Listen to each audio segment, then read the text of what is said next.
بما انزل، اچھا مہیمن علیہ فاحکم بینہم. اچھا اب قرآن کی اتنی تفسیر بتاتی. یہ آیت جو ہے ایک لحاظ، دوسرا لحاظ جو اس میں بتانا تھا وہ یہ تھا کہ یہ اجتہاد کے لیے بہت بہت بنیادی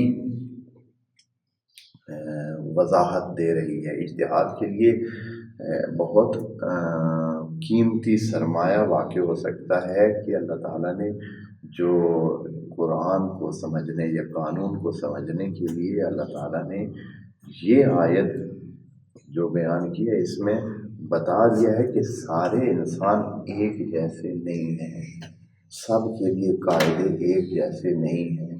یہ اجتہاد کے لیے بہت قیمتی نظریہ دے رہی ہے. لیکن یہ ہے کہ کیونکہ اس کو نظر انداز کیا گیا ہے، اجتہاد کے جو اصول ہیں وہ قرآن سے نہیں لیے گئے. میں دوستوں کو یہ بتا دوں کہ اجتہاد کے جو اصول جن پر ابھی اجتہاد ہوا ہے یا فقہ قائم ہوئی ہے وہ اصول فقہ نام کا ایک علم ہے.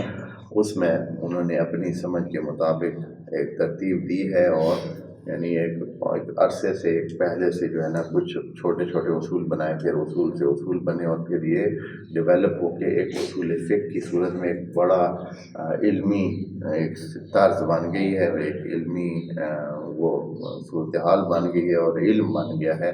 جبکہ ان تمام میں قرآن کو سیکنڈری بہت ہی کم قرآن سے استفادہ کیا گیا ہے.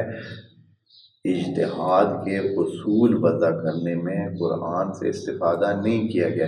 اور اسی طرح مزے کی بات یہ ہے کہ تفسیر کو بھی قرآن کی خود تفسیر کرنے کے لیے بھی خود قرآن بہت اچھے اصول دیتا ہے، لیکن ان کو بھی نظر انداز کیا گیا ہے اور اپنی سمجھ کے مطابق تفسیریں کی گئی ہیں. قرآن نے جو اصول تفسیر کے لیے وضع کیے گئے ہیں ان کو نظر انداز کیا گیا ہے، نہیں سمجھا گیا.